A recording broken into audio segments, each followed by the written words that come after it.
얘들아, 안녕. 지난 시간에 이제 현대국어에 대해서 우리가 공부를 했는데, 이번 시간에는 중세국어에 대해서 공부를 할 거야.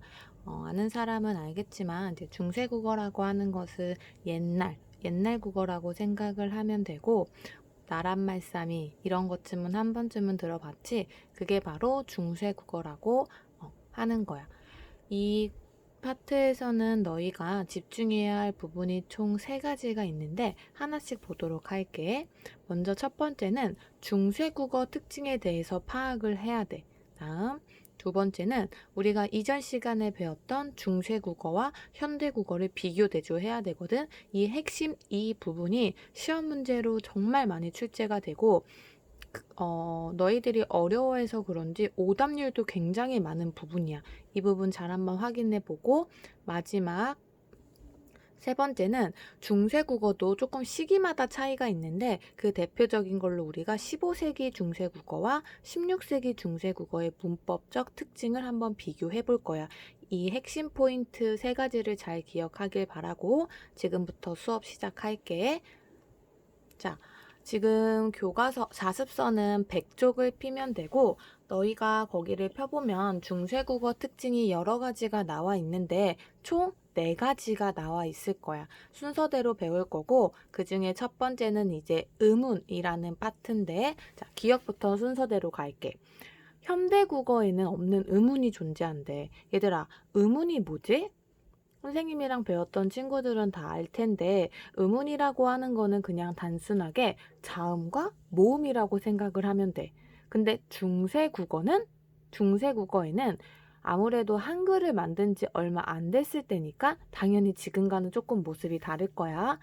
현대국어에는 없는 의문이 뭐가 있냐면 모양도 되게 신기하지? 먼저 처음부터 순경은 비읍. 얘들아 이런 명칭 같은 것도 잘 알아놔야 돼. 그다음 두 번째가 여린 히읗.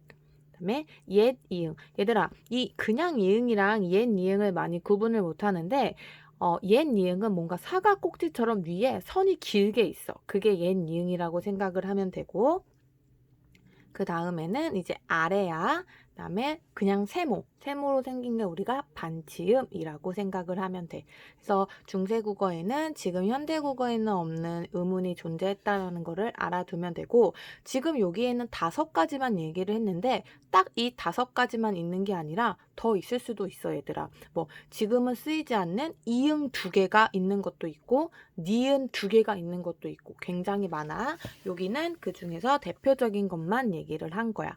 다음에 두 번째는 어두자음군이라는 게 존재를 한대. 먼저 해석을 한번 해보자. 어두자음군이라는 게 뭐냐면 얘들아, 어자가 단어 어자야. 두자가 뭐지? 우리 두음법칙 할 때 배웠잖아. 그렇지. 머리 두자야. 그러면 단어의 머리에 군이라고 하는 거는 서로 다른 게 모여 있는 거라고 생각을 하면 돼. 그러면 단어의 첫머리에 서로 다른 자음이 모여 있는 거야. 한번 생각을 해봐. 지금 현대국어에는 어두자음군이 있어? 없어. 얘들아, 라이팅 쓰다 할 때 우리가 쌍시옷을 쓰잖아. 근데 이거는 자음군이라고 할 수가 없는 게 쌍시옷은 뭐야? 서로 똑같은 자음이 있는 거잖아. 그거는 자음군이 아니야. 그러면 중세국어에 있던 어두자음군에는 뭐가 있냐면 바로 이런 거야. 비읍, 디귿이 같이 어울려서 단어로 쓰이고 비읍, 시옷이 같이 어울리고 이번엔 3개야. 비읍, 시옷, 디귿이 어두에 단어의 첫머리에 쓰였다라는 거지. 그럼 과연 이거를 발음을 어떻게 했을까?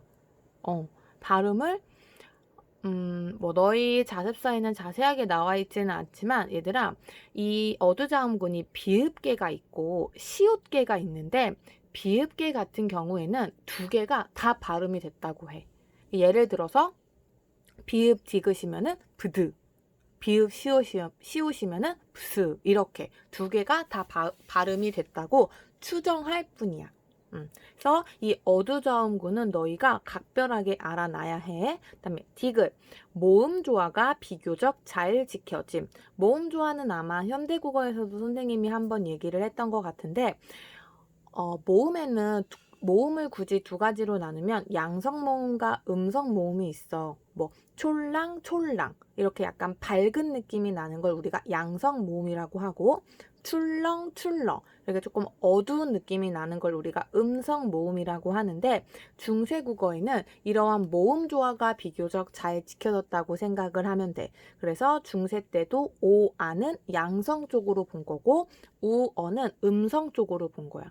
그리고 지금과는 다르게 중세 국어에는 중성 모음도 있었다는 걸 그냥 알아만 두면 돼. 다음 마지막, 중세 국어의 특징 음운 파트에서 이게 가장 중요한데, 방점이라는 게 존재를 한대.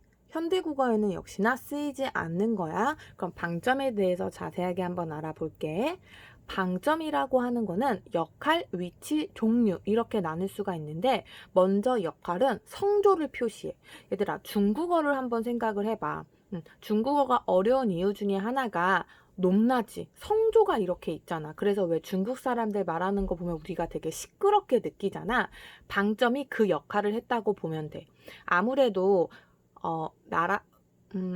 한글이 지어지기 전에는 우리가 중국의 영향을 많이 받았잖아. 그러니까 아예 중국적인 그런 성향을 무시할 수가 없었나 봐. 그래서 방점의 역할은 성조, 즉 소리의 높낮이를 표시를 하는 거고, 위치는 글자의 왼쪽이야. 꼭 확인을 하고, 이 방점의 종류에는 세 가지, 사실 원래는 한 가지가 더 있는데 그거는 너희 교과서에도 나오지 않았고 조금 논란이 되는 부분이어서 일단 세 가지만 있다고 알아두면 돼. 순서대로 평성, 거성, 상성 이렇게가 있어. 먼저 평성은 낮은 소리야. 예를 들어서 사과를 한다면 사과 이렇게 완전 저음으로 하는 거야. 평성은 그래서 방점이 없어. 옆에 한번 예시 볼래?